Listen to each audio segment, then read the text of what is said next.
வணக்கம் நண்பர்களே, இது உங்கள் சினிவுட் கிரீன். பிரபல தொழிலதிபர் விஜய் மல்லையா லண்டனில் கைது செய்யப்பட்டுள்ளார் என தகவல்கள் வெளியாகியுள்ளது.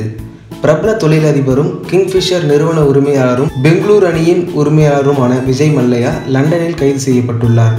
ஸ்காட்லாந்து யார்ட் போலீசார் மல்லையாவை கைது செய்துள்ளனர். இந்திய வங்கிகளில் ரூபாய் 900 கோடி கடன் வாங்கி மல்லையா ஏமாற்றியதால் நடவடிக்கை எடுக்கப்பட்டுள்ளதாக கூறப்படுகிறது. ஆனால் அவர் எதற்காக கைது செய்யப்பட்டுள்ளார் என்பதற்கான காரணம் இன்னும் கூறப்படவில்லை. இந்தியாவின் கோரிக்கையை ஏற்று மல்லையாவை கைது செய்து ஸ்காட்லாந்து போலீசார் அவரை லண்டன் நீதிமன்றத்தில் ஆஜர்படுத்த உள்ளனர். மேலும் இதுபோல பல செய்திகளை தெரிந்து கொள்ள கீழே உள்ள சப்ஸ்கிரைப் பட்டனை அழுத்தி சினிவுட் கிரீன் சேனலை சப்ஸ்கிரைப் செய்யவும். நன்றி.